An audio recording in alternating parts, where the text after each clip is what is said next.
श्रोताओं, अभी आपने ऋग्वेद के प्रथम मंडल के 10वें सूक्त के 12वें मंत्र की संक्षिप्त व्याख्या सुनी। यह मंत्र सूक्त का अंतिम मंत्र है और इस मंत्र के समग्र अब तक ले जो मंत्र हो चुके हैं 10वें सूक्त तक, उनके दृष्टा थे मधुच्छंदस या मधुच्छंदा वैश्वामित्र। तो मधुच्छंदस या मधुच्छंदा नाम है, वैश्वामित्र उनके गोत्र को संबोधित करता है। इस पर थोड़ा हम ज्ञान प्राप्त कर लें। देखिए, ये जो मंत्र दृष्टा थे ऋषि और जो मंडल है वेद का, ऋग्वेद का, वो वंश परंपरागत है। मंडल कहते हैं घेरा को या परिवार को, परिवार का भी अर्थ है। उस समय में गुरुकुल प्रथा थी।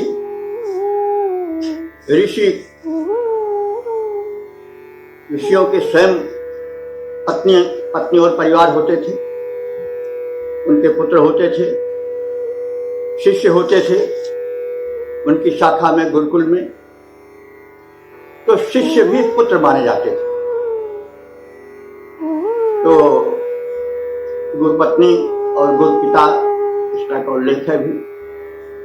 तो वे किसी ऋषि विशेष के जो पुत्र होते थे, औरस पुत्र, अपने पुत्र होते थे, अथवा जो उनके परिवार के, उनके गोत्र के होते थे, वे सब एक मंडल से माने जाते थे। इसलिए प्रथम एक मंडल माने प्रथम मंडल, द्वितीय मंडल, तृतीय मंडल, और उस मंडल का परिवार भी होता है।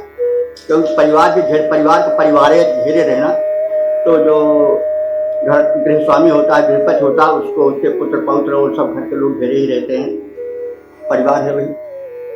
तो ऋषियों का जो परिवार होता था वो उनके पुत्र पौत्रों और साथ साथ शिष्यों से युक्त रहता था।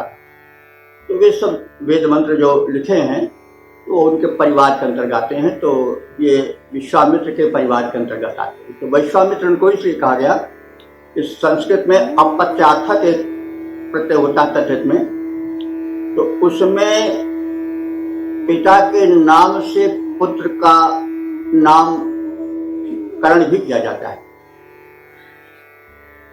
जैसे वसुदेव एक यादव सरदार थे, कृष्ण के पिता थे, तो वसुदेव के नाम पर उनके पुत्र कृष्ण को वासुदेव भी कहा गया।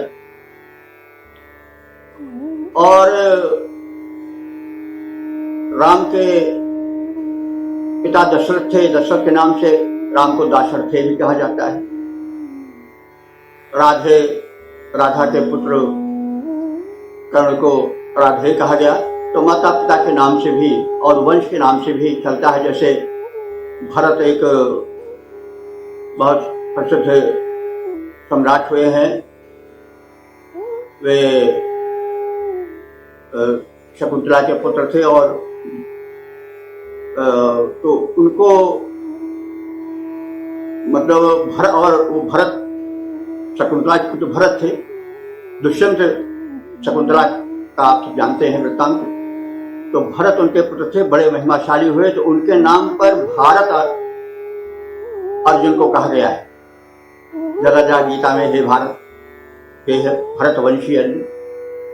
तो इस तरह से वंश और गोत्र से भी नामकरण होता है, पिता के नाम से भी। और जो प्रसिद्ध उस वंश में हुआ करते थे, जैसे भी हमने बताया कि भरत के नाम से कई पीढ़ियां बीत गई, लेकिन अर्जुन को भारत कहा गया है उस परंपरा में थे, भरतवंशी परंपरा। तो मेरे कहने से अर्थ स्पष्ट हो गया होगा। तो यहाँ पर वैश्वामित्र कहा गया है, मधुच्छंदस या मधुच्छंदा वैश्वामित्र। तो वैश्वामित्र मानिए विश्वामित्र के पुत्र थे, ऐसा जो है वो सायन ने स्वीकार किया है अपने भाष्य में।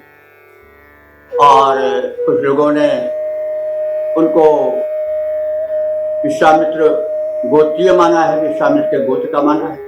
बहरहाल विश्वामित्र वो कहे जाते हैं, विश्वामित्र के पुत्र हो या उस वंश से संबंधित हो, तो इसलिए वैश्वामित्र कहा गया। विश्वामित्र से जो प्रत्यय लगता है अपत्यार्थक तद्धित में, वो वैश्वामित्र बना। तो बात स्पष्ट हो गई होगी। तो मधुच्छंदा या मधुच्छंदस नाम था और वैश्वामित्र उनके साथ लगता है क्योंकि विश्वामित्र के पुत्र थे या उनके कुल परंपरा से संबंधित वो ऋषि थे। अब इस जो एकादश सूक्त है, इसके ऋषि परिवर्तित हो गए हैं। वे मधुच्छंदा के पुत्र माधुच्छंदस कहे गए हैं। मधुच्छंदस था नहीं, तो वैसे प्रत्यय लगा करके तद्धित अपत्यार्थक, अपत्य कहते हैं संतान को, प्रत्यार्थक माधुच्छंदस बन गया। मधुच्छंदा से माधुच्छंदस यानी मधुच्छंदा के पुत्र। तो जेता तो नाम है, तो जेता माधुच्छंदस यानी मधुच्छंदा के पुत्र के नाम से अब यह एकादश सूक्त प्रारंभ होगा। ऋग्वेद के प्रथम मंडल का 11वां सूक्त। इसके ऋषि जेता माधुच्छंदस हैं और छंद जो है वो अनुष्टुप है। देवता जो है वो इंद्र हैं और स्वर गांधार है। तो देवता इंद्र को ही संबोधित करके यह 11वें सूक्त के प्रथम मंत्र का शुभारंभ हो रहा है। तो इसमें इंद्र को सर्वश्रेष्ठ रथी, योद्धा, महारथी बताया गया है और उन्हें धन संपत्तियों का, समृद्धियों का और शक्तियों का स्वामी कहा गया है। तो अब हम मंत्र का श्रवण करें। इंद्रम विश्वाविवृधन् समुद्रव्यससं गिरः रथितमं रथीनां वाजानां सतपतिं पतिम्।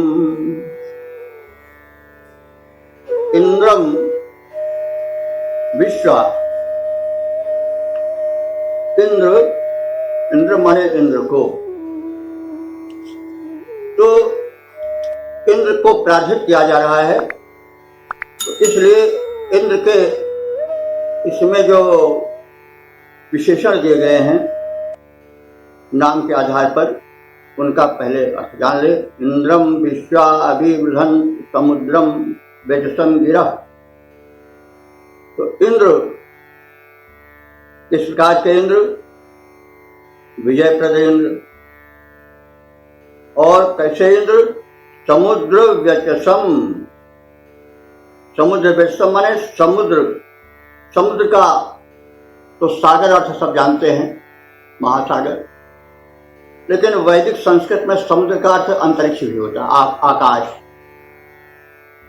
तो आजकल के संस्कृत में तो आकाश अर्थ में समुद्र का प्रयोग नहीं होता है, लेकिन वैदिक संस्कृत में आकाश के अर्थ में भी जो है उस समुद्र का प्रयोग होता है। तो हम यहाँ पर दोनों अर्थ ले सकते हैं। जहाँ एक शब्द के कई अर्थ होते हैं वहाँ श्लेष अलंकार होता है।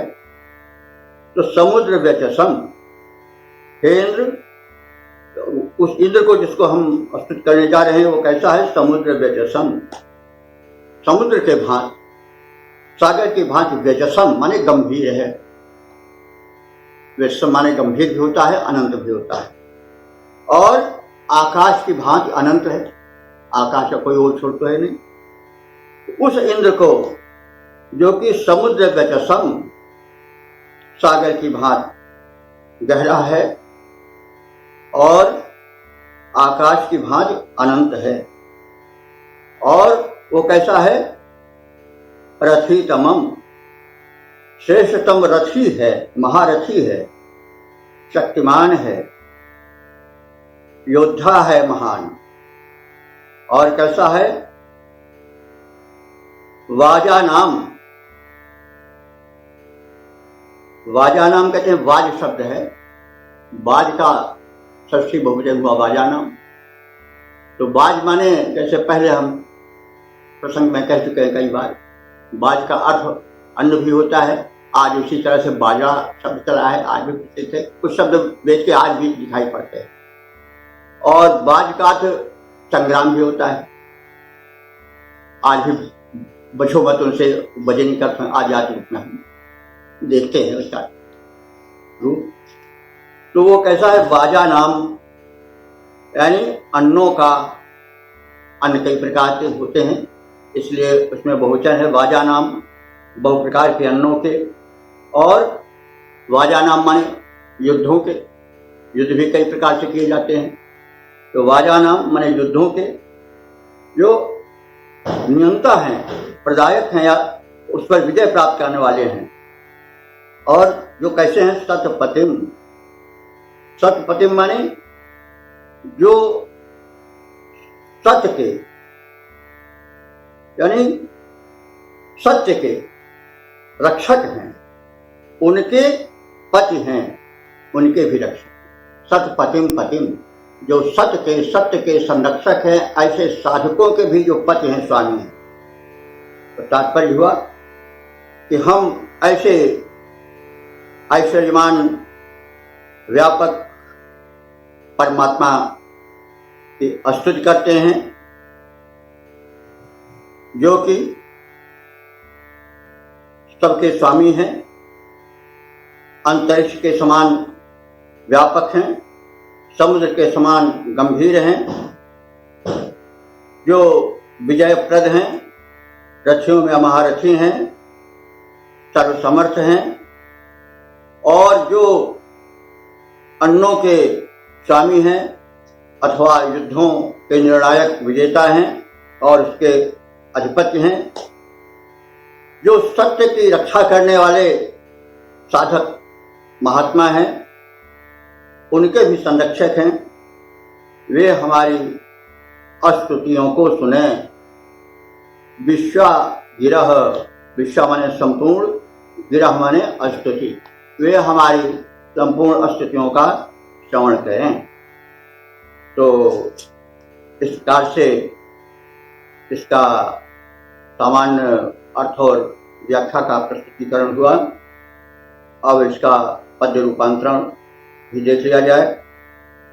स्वामी सकल जगत का व्यापक गगन सदृश जो, स्वामी सकल जगत का व्यापक गगन सदृश जो, गंभीर सिंधु सम है महिमा अनंत सारी, उत्कृष्टतम बलि जो सक्षम महारथी है, स्वामी सखा सहायक नायक प्रवीर भारी, संग्राम में जिताए धन धान्य को बढ़ाए, संग्राम में जिताए धन धान्य को बढ़ाए, गाये सुयश उसी का, गाये सुयश उसी का, अनुदिन गिरा हमारी, गाये सुयश उसी का, अनुदिन गिरा हमारी, स्वामी सकल जगत के, स्वामी सकल जगत का व्यापक गण सदृश जो, गंभीर सिंधु सम जो, महिमा अनंत सारी, महिमा अनंत सारी। सुधीर श्रोताओं, अब हम प्रथम मंडल के 11वें सूक्त के दूसरे मंत्र की व्याख्या की प्रस्तुति करेंगे। इस मंत्र के दृष्टा ऋषि जो है वो माधव छंदस, जेता माधव छंदस हैं, जिनका परिचय पूर्व मंत्र में दिया गया है। और देवता इंद्र। तो इस मंत्र में परम शक्तिमान देवता इंद्र के अपराजित रूप का वर्णन किया गया है, यानी अपराजित इंद्र हम इसका शीर्षक मान सकते हैं। जो सर्वशक्तिमान है वो अपराजित होगा ही।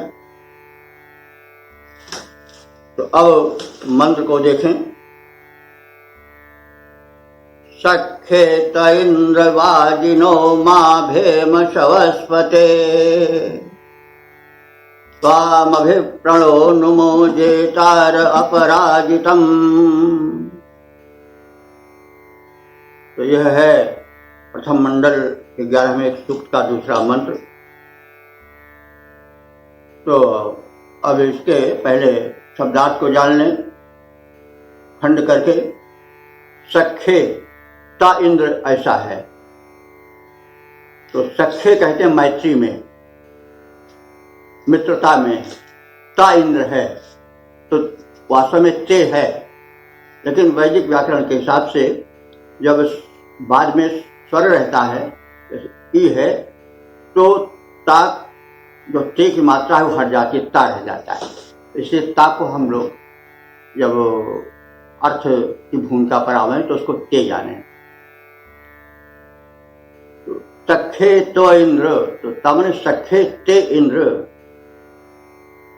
वाजिनो, वाजिनो माने वाजिना, वो जो ओ हो गया हर्ष सूत्र से वाजिना का विसर्ग का संधि के नियम से हर्षित सूत्र से ओ हो जाता है। तो वाजिना का वाजिनो, वाजिना वाजिन शब्द का बहुवचन है। तो वाजिना जैसा बताया गया है, वाज शब्द का अर्थ होता है अन्न, और वाज शब्द का युद्ध भी होता है। तो वाजिना हम धन धान्य से समृद्ध हो गए हैं, धन धान से समृद्ध। वाजिना धन धान वाले, और युद्ध में विजय वाले भी कर सकते हैं। तो मां माने मत, मां निषेधात्मक भी होता है और मां ऐसा भी रूप होता है। तो मां माने नहीं, भेम माने होता है भयभीत हूं, शवस्पते माने शव कहते हैं बल को, और शवः पते माने बल के स्वामी। देखिए शव शब्द पर विचार कर लीजिए। आजकल तो जो लौकिक संस्कृत में और लोक में प्रचलित है, शव तो तमाम लोग सभी लोग जानते होंगे। शव का अर्थ लोग मृत शरीर या मुर्गा मानते हैं। तो वेद में शव शब्द का शव अर्थ में अल्प प्रयोग है, लेकिन शव शक्ति के रूप में अधिक प्रयुक्त है। शव माने शक्तिशाली, शव माने शक्तिशाली। यहाँ पर शव स्पेलिंग वही है, वर्तनी वही है। तो शव माने यहाँ पर शक्तिशाली लेना आवश्यक है। तो शवस्पते का मतलब हुआ कि इंद्र का विशेषण है, हे शक्ति के स्वामी।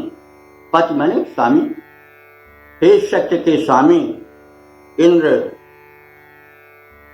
इंद्र, हे इंद्र, वैभवशाली शक्तिशाली ऐश्वर्यशाली देव परमात्मन, हे सख्ये तुम्हारे मित्रता में, हे शवस्पते, हे शक्ति सामर्थ्य के स्वामी इंद्र, हे सख्ये तुम्हारे मैत्री में हम वाजिना हो, हम धन धान्य से संपन्न बने और शक्ति संपन्न बने, क्योंकि आप धन धान्य के भी स्वामी हो, शक्ति के भी स्वामी हो। दोनों की आवश्यकता है। हमें धन धान्य से संपूर्ण करो, शक्ति से संपूर्ण करो, और ताकि हम पूर्णता की ओर बढ़ें। शक्तियाँ भी कई प्रकार की होती हैं भाई साहब। शक्तियाँ ये धन की भी होती है, शरीर की भी होती है, अध्यात्म की भी होती है। तो हमें शक्ति के अंतर्गत सभी शक्तियों को समेट कर चलना चाहिए। तो हे शवस्पते, हे शक्तियों के स्वामी इंद्र, तव सख्ये तुम्हारे मैत्री से जुड़ करके हम वाजिना धन धान से संपन्न हो जाएं, शक्ति से संपन्न हो जाएं, और इससे माँ भेम, हम भयभीत न हो। मनुष्य भयभीत रहता है, कभी किसी चीज से तो कभी किसी चीज से, उसका जीवन पूरा भय में ही बीतता है। अरे भाई हम दरिद्र न हो जाए, हमारा धन जो है कोई लूट न ले, हम पर कोई अधिकार न कर ले, हमें रोग ना आ जाए, हमें मृत्यु ना आ जाए, यानी भय में ही जीवन बीतता है मनुष्य। तो भय से मुक्त हो जाना बहुत बड़ी चीज। मनुष्य निर्भय नहीं हो पाता है, तो पर जब वो निर्भय हो जाए तो उसको फिर दुख रह ही नहीं जाएगा। अरे भाई दारिद्र्य है, कोई बात नहीं, हमें मिलेगा, या हम अपने में संतुष्ट है, बहरहाल निर्भयता बहुत आवश्यक है। तो उस समर्थ स्वामी शक्तिशाली इंद्र से ऋषि अथवा आराधक भक्त कह रहा है कि आप ऐसे शक्तिशाली सहायक सखा के संरक्षण में हम संपन्न बने, हम शक्तिशाली बने, और फिर माँ भेम, हम संसार में निर्भय हो जाएं, भय न कर पावें। और त्वाम अभिप्रणोमुः जेतारम अपराजितम, तो त्वाम अभिप्रणोमुः, तुम्हारे स्वामी भक्त बन करके, तुम्हारे कृतज्ञ बन करके, अभिप्रणोमुः, चारों ओर से हम तुम्हें नमस्कार करें, सर्वत्र सभी रूप से नमस्कार करें, पूर्ण रूप से नमस्कार करें, जिस दिशा में जाएं। प्रणोमु और अभि दोनों उपसर्गाएं हैं।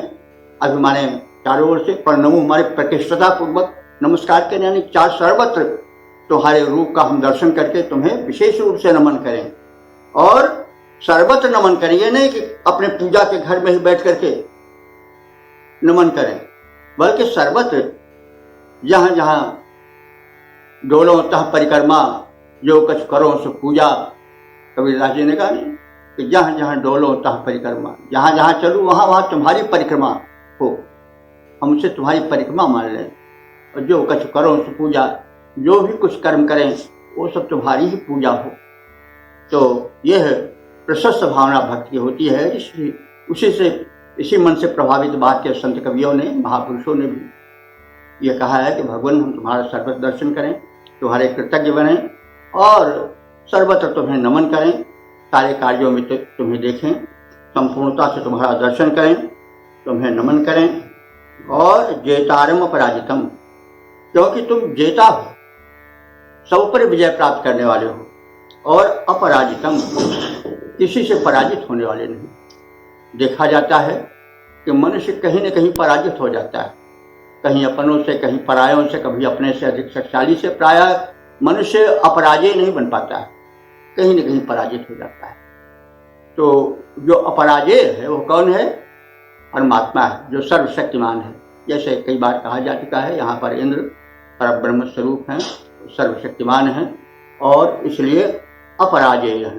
तो हे इंद्र, आप जेता हो, अपराजय हो, आप जो है वो शक्ति के भंडार हो, शक्ति के स्वामी हो, और तुम्हारे द्वारा प्राप्त शक्ति से, धन धान्य की संपन्नता से हम समृद्ध होकर के निर्भय बन जाएं, कहीं भयभीत न हो, और तुम्हें चारों ओर से भली भांति से नमन करें, तुम्हारे कृतज्ञ बने रहें, यही हमारी इच्छा है। तो इस प्रकार से हम इस मंत्र में परमात्मा के सर्वशक्तिमान स्वरूप का दर्शन किए और उससे यह प्रार्थना किए कि वे ऐश्वर्यशाली परमात्मा जो इंद्र रूप में संबोधित हैं, वे हमें शक्ति संपन्न बनावे। देखिए, यही अंतर है वेद में और थोड़ा वाक्य विकसित साहित्य में कि भक्त उधर कहता है, इतना प्रणत हो जाता है कि मुझ में कुछ नहीं है, बस सब आप ही हो और हम तो बहुत निर्बल हैं, तो इसलिए आप हमारी सहायता करो। तो भक्त मतलब जो यहाँ वेद का आराधक है, ऋषि है, वो ये कहता है कि नहीं, आप हमें पहले समर्थ बनाओ, हमें धन धान से संपन्न करो, लेकिन इतना होने पर भी आप हमारी सहायता करते रहो, आप हमारे अपने बने रहो। यही संतुलन बिगड़ता है जब व्यक्ति अपने को बहुत दीनहीन मान लेता है। अब हम एक बार का उदाहरण बता रहे हैं। हम गए थे गंगा स्नान के लिए हरिद्वार, तो स्नान सभी कर रहे थे, हम भी कर रहे थे।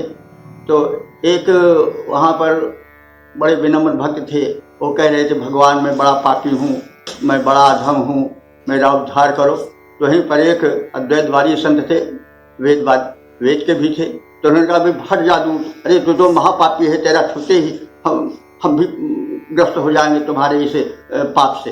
क्यों तू अपने को पापी कहता है, क्यों तू अपने को अधम कहता है, क्यों तू अपने को दीन कहता है? अरे तू तो स्वयं परमात्मा का रूप है, और अगर परमात्मा से शक्ति प्राप्त है तो तू क्यों अपने को पापी कह रहा है, क्यों अपने को अधम कह रहा है, क्यों अपने को नीच कह रहा है? तू नीच नहीं है, तू तो उसी का रूप है।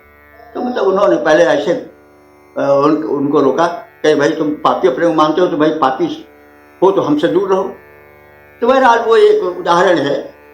तो वैदिक ऋषि जो है वो ये चाहता है कि हम शक्तिशाली बने, और शक्तिशाली के साथ साथ उस परम शक्ति संपन्न और शक्ति के स्वामी परमात्मा की कृपा से भी न दूर रहें, लेकिन निर्भर होकर के उसकी कृपा से आश्रित न रहें। बस उसी के सहारे न रहें कि भगवान बड़े निर्भर हैं तो हमें फिर आपसे दूर नहीं, हमें आप पहले शक्ति संपन्न बनाओ। लेकिन शक्ति संपन्न होने पर क्या होता है, अहंकार आ जाता है। जब वो समझ लेता है कि मैं ही सब। अमूमन पुराणों में देखिए, आप सीरियल में देखते होंगे तो लोगों का अहंकार हो जाता है और वो अपने को सर्वशक्तिवान मान लेते, तो परमात्मा को भूल जाते हैं, वही अनर्थ खड़ा होता है। इसलिए हमने अनुभव किया है, आप सब अनुभव करते होंगे कि पहले जो है वो शक्ति संपन्न बने, लेकिन अपने को अहंकार में चूर न कर ले कि बस हमारे बराबर कोई नहीं। हमेशा याद रखे कि हमारे ऊपर कोई है। इसलिए अगर ऐसा नहीं करता फिर वो मतलब उसके पद डगमगा जाएंगे और फिर उसका घमंड कहीं न कहीं चूर होगा।